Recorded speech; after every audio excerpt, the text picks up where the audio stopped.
सुप्रभात छात्रों, कैसे हैं आप सब।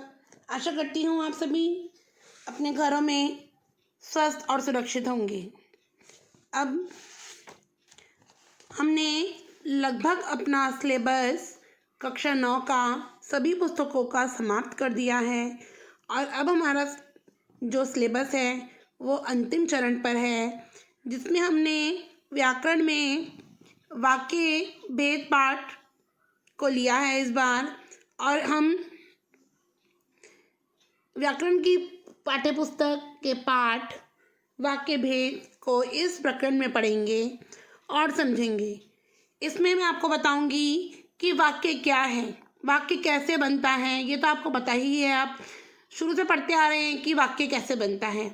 वाक्य के तत्व, वाक्य के अंग, वाक्य के गुण, वाक्य की विशेषताएं और वाक्य कितने प्रकार के होते हैं, ये हम आज इस प्रकरण में पढ़ेंगे।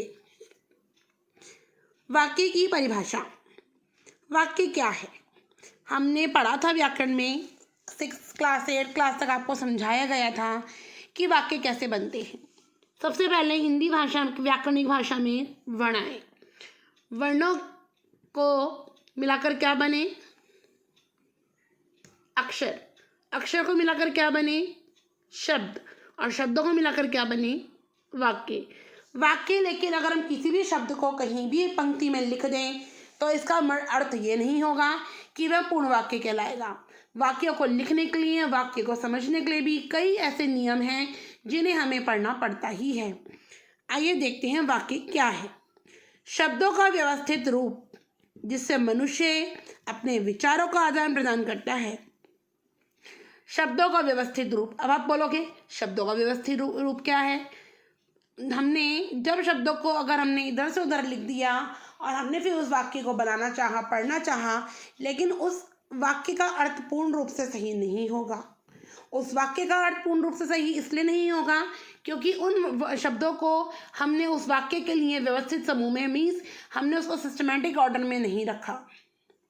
हमने उसको सिस्टम से नहीं लिखा कि कहाँ पर क्या आना था और कहाँ पर क्या आना था। लेकिन जब हम शब्दों का व्यवस्थित समूह में रखकर जब मनुष्य अपने मन के विचारों का आदान प्रदान करता है तो वही हमारा वाक्य कहलाता है।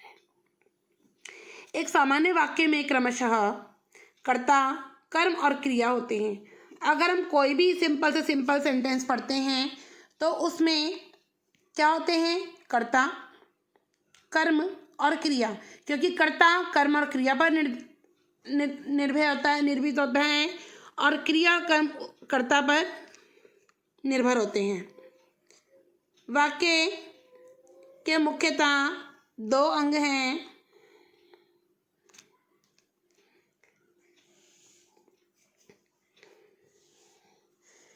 और 2 या 2 से अधिक पदों के सार्थक समूह को जिसका पूरा अर्थ निकलता है वो भी वाक्य ही कहलाता है।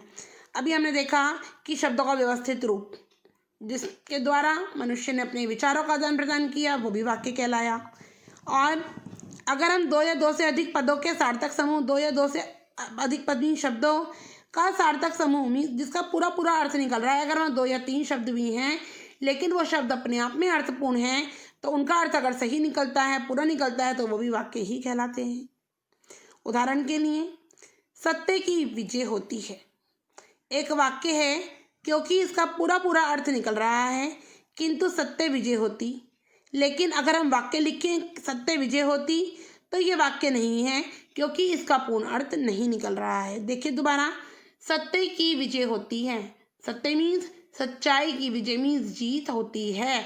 तो वाक्य हमारा पूर्ण है कि सत्य की जीत होती है। इसमें प्रत्येक शब्द का अर्थ अपने आप में पूर्ण है।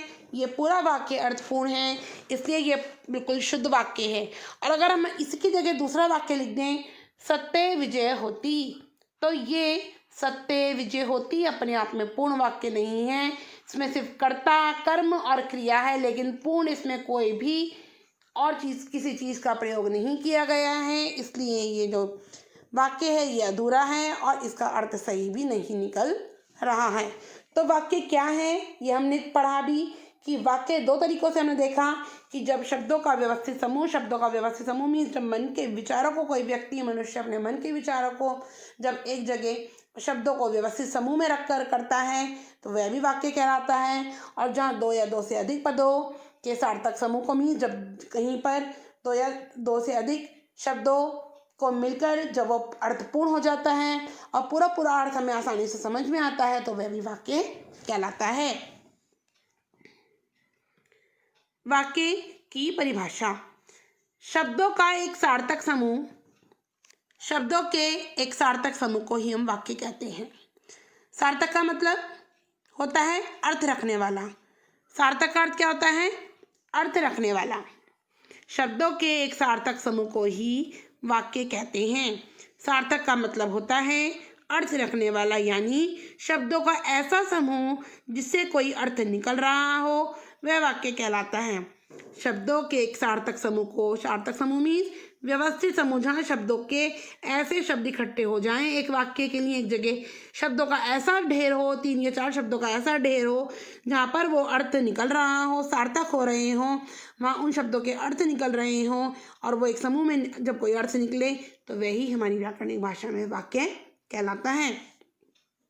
उदाहरण देखते हैं। आकाश भागता रहता है। और दूसरा है श्याम पढ़ाई करता है। श्याम क्या करता है? पढ़ाई करता है। तो ये वाक्य अपने आप में पूर्ण है और सार्थक समूह को लिए हुए हैं और इनका अर्थ भी हमें स्पष्ट रूप से समझ में आ रहा है, इसलिए ये वाक्य हमारे वाक्य कहलाएंगे। फिर हमारे वाक्यांश।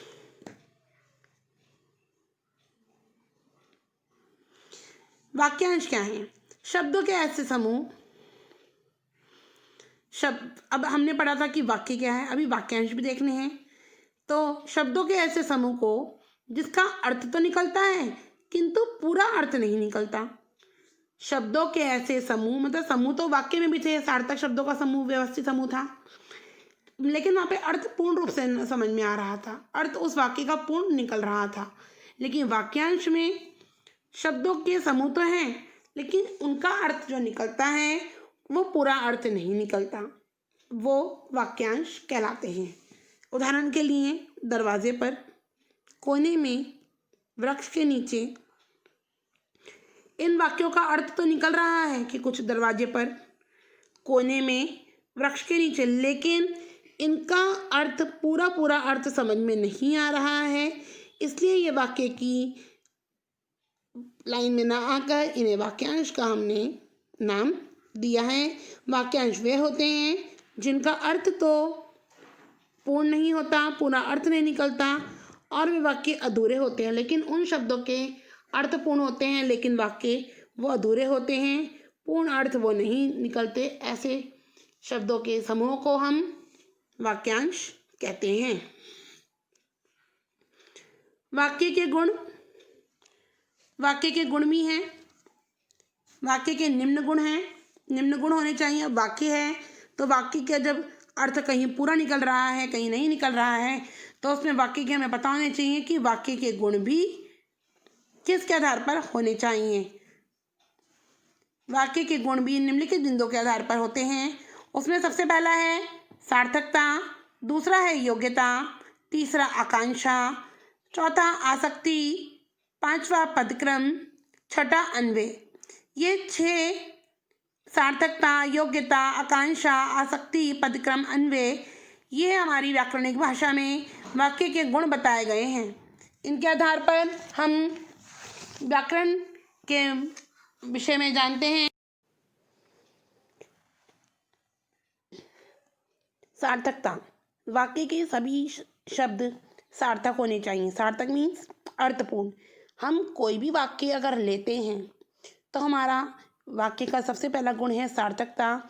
इसमें लिखा है कि वाक्य के सभी शब्द सार्थक होने चाहिए। कहने का तात्पर्य ये है, कहने का आशय ये है बच्चों कि हम कोई भी वाक्य जब बनाते हैं, हम किसी भी वाक्य की रचना करते हैं तो उसके सभी शब्द सार्थक होने चाहिए, अर्थात अर्थपूर्ण होने चाहिए। दूसरा है योग्यता।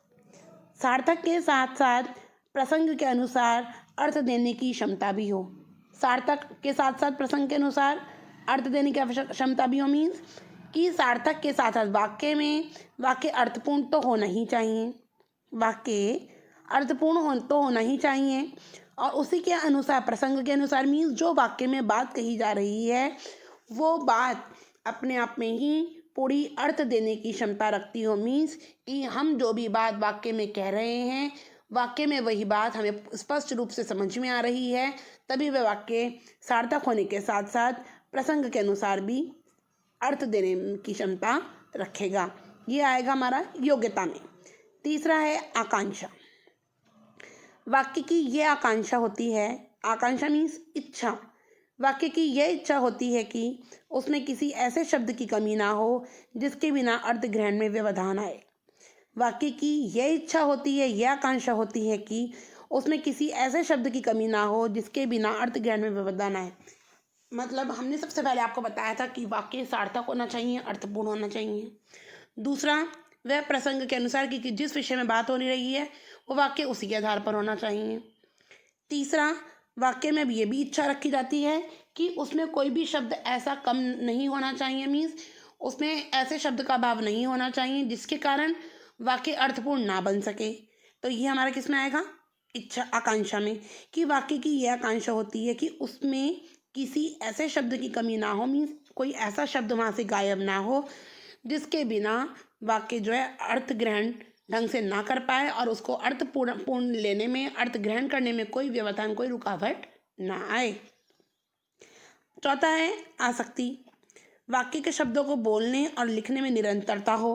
कि आसक्ति मीन्स कि बिना किसी आसक्त के वाक्य के शब्दों, जो भी हमने वाक्य लिया है, अर्थपूर्ण वाक्य हमने लिया है, उसके वाक्य के शब्दों को जब हम बोलें और लिखें तो उसमें एक निरंतरता मीन्स कंटिन्यूटी होनी चाहिए, उसमें कोई भी रुकावट नहीं आनी चाहिए। मीन्स वो अर्थ के साथ साथ बिल्कुल फ्लुएंसी होनी चाहिए कि वाक्य ही ये वाक्य पूर्ण है और इसमें बोलने और लिखने में कोई भी किसी भी तरह की परेशानी का सामना नहीं करना पड़ रहा है।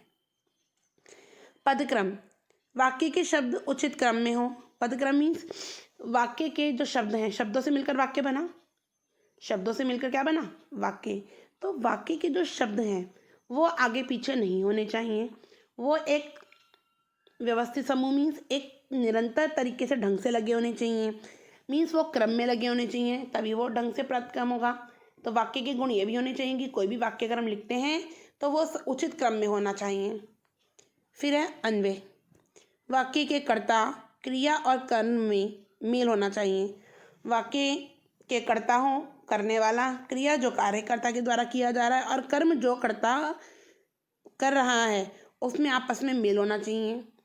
मतलब कहने का तात्पर्य यह है कि कोई भी कार्य, कोई भी काम अगर हो रहा है, कर्ता उसे कर रहा है तो उसमें भी एक मेल होना चाहिए, मतलब वो बेमेल नहीं होना चाहिए। तो ये थे सार्थकता, हमारे वाक्य सार्थक होने चाहिए, अर्थपूर्ण होने चाहिए। योग्यता कि कोई भी वाक्य जो है वो प्रसंग के अनुसार क्षमता रखता हो अर्थ देने के लिए। आकांक्षा, उसमें कोई भी ऐसे शब्द की कमी नहीं होनी चाहिए जिससे वो वाक्य को पूर्ण होने में व्यवधान आए। आसक्ति, वाक्यों के शब्दों को लिखने और बोलने में निरंतरता होनी चाहिए।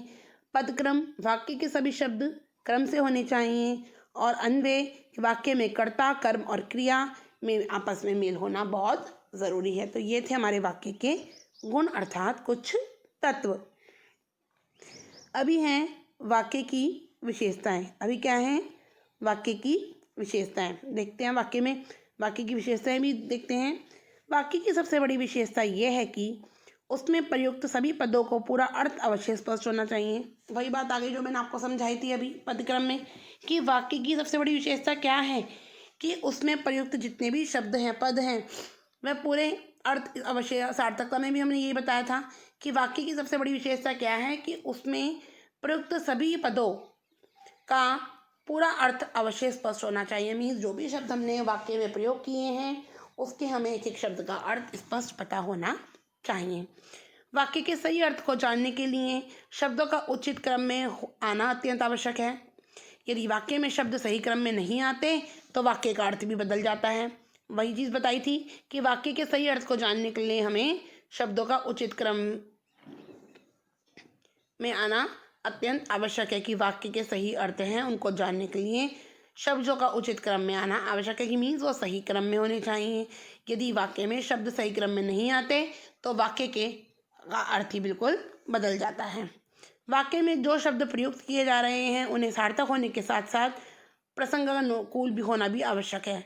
वाक्य में जो भी शब्द हम प्रयोग में ला रहे हैं वह सार्थक वो शब्दपूर्ण होने चाहिए, लेकिन उसके संग वो उस समय के अनुसार उस प्रसंग के अनुकूल भी होने बहुत आवश्यक है।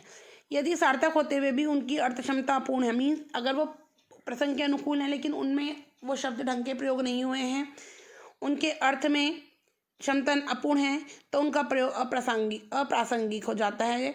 मीन्स वो शब्द जो हैं वो विषय के अनुकूल नहीं माने जाते। जैसे दिनेश खाता पीता है।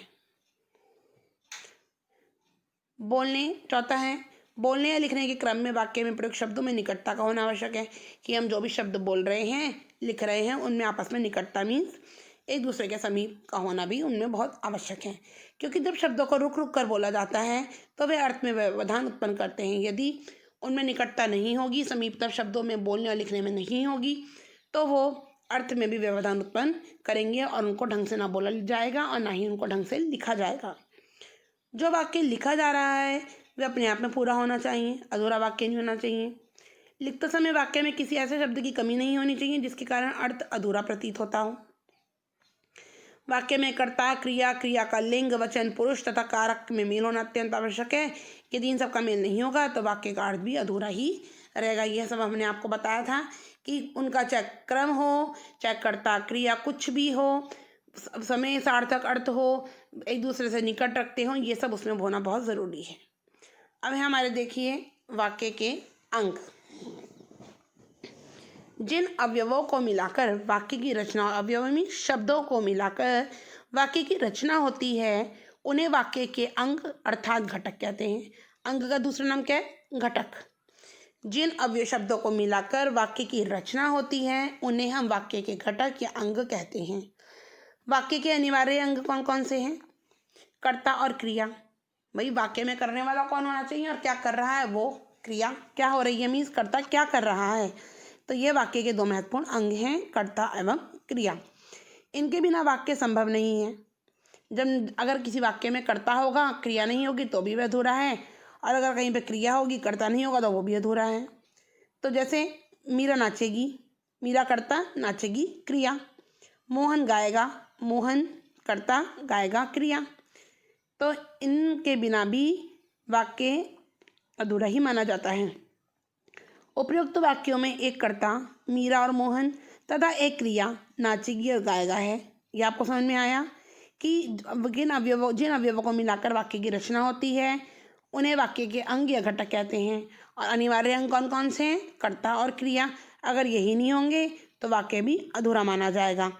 तो कर्ता और क्रिया पक्ष के अनुसार वाक्य के दो घटक हैं। अब हम कर्ता और क्रिया पक्ष को अगर देखें तो इनके अनुसार भी, मतलब कि कहने का तात्पर्य यह है कि ये तो अवयव मिलकर कर्ता और क्रिया तो अनिवार्य अंग हो गए, घटक हो गए, लेकिन अब कर्ता और क्रिया को भी अगर हम देखें, मीन्स कर्ता कौन था? फॉर एग्जाम्पल हमने वाक्य लिया मीरा नाचेगी, ठीक है, और मोहन गाएगा, तो इसमें कर्ता कौन था? मीरा और मोहन, और क्रिया क्या थी? नाचेगी, गाएगा। तो कर्ता और क्रिया पक्ष के अनुसार अगर हम इन्हीं के आधार पर लें तो वाक्य के दो घटक होते हैं, उद्देश्य और विधेय। उद्देश्य वाक्य में जिसके बारे में कुछ कहा जाए उसे उद्देश्य कहते हैं, और विधेय वाक्य में प्रयुक्त उद्देश्य के बारे में जो कुछ कहा जाए कि उद्देश्य क्या कर रहा है तो वो हमारा क्या होगा? विधेय। अभी आप आसानी से उसको अच्छी तरह समझेंगे कि वाक्य था मीरा नाचेगी, मोहन गाएगा। तो मीरा नाचेगी में मीरा कर्ता था और नाचेगी क्रिया थी। मोहन गाएगा में मोहन कर्ता था और गाएगा क्रिया थी। तो इन दोनों को भी अगर हम इसका भी हम डिस्कशन अगर करें, इसको भी अगर हम इसको डिस्क्राइब करें, इसको भी अगर हम बढ़ते क्रम में देखें तो ये भी अपने आप में कुछ ना कुछ होंगे। सिर्फ कर्ता और क्रिया तो है नहीं, वाक्य के दो अंग हैं। तो कर्ता और क्रिया पक्ष के अनुसार वाक्य के भी दो घटक हैं। वो कौन कौन से हैं? उद्देश्य और विधेय, जिसको आप इंग्लिश में सब्जेक्ट एंड प्रेडिकेट के नाम से जानते हैं। सब्जेक्ट और प्रेडिकेट भी किसके ऊपर डिपेंड होता है? सब्जेक्ट और प्रेडिकेट भी किसके ऊपर डिपेंड? नाउन और वर्ब, नाउन और वर्ब। तो उद्देश्य क्या हो गया हमारा सब्जेक्ट और विधेय क्या हो गया प्रेडिकेट। अब इसमें सब्जेक्ट क्या था हमारा मीरा और प्रेडिकेट क्या था विधेय क्या था नाचेगी। तो वाक्य में जिसके बारे में कुछ कहा जाए, वाक्य था मीरा नाचेगी, तो वाक्य में किसके बारे में कुछ कहा जा रहा है मीरा के बारे में, तो उसे हम क्या कहेंगे उद्देश्य। तो मीरा क्या हो गई उद्देश्य। और मीरा के उसके उद्देश्य के बारे में क्या कहा जा रहा है कि वो नाचेगी और मोहन गाएगा। तो वाक्य में प्रयुक्त उद्देश्य के बारे में जो कुछ कहा जाए, उद्देश्य क्या था मीरा और मोहन, तो उनके बारे में क्या कहा जा रहा है कि वो नाचेगी और वो गाएगा, तो वो क्या हो गए हमारे विधेय। अब आप ध्यान से देखिए, उद्देश्य वाक्य में जिसके बारे में कुछ कहा जाए अर्थात क्रिया कर्ता, वाक्य में जिसके बारे में कुछ कहा जाए अर्थात कर्ता उसे हम उद्देश्य कहते हैं। और वाक्य में प्रयुक्त उद्देश्य के बारे में जो कुछ कहा जाए अर्थात क्रिया उसे हम क्या कहते हैं विधेय। श्याम ने बाजार से फल लिए, बच्चे पतंग उड़ा रहे हैं।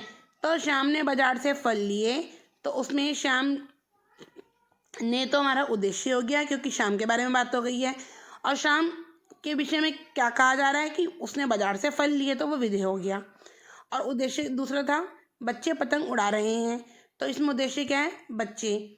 और पतंग उड़ाने का कार्य किस वो उनका उद्देश्य क्या था, कार्य क्या कर रहे थे उनके बारे में क्या बात की वो पतंग उड़ा रहे हैं, तो पतंग उड़ा रहे हैं क्या हो गया इसमें विधेय। तो ये थे हमारे वाक्य।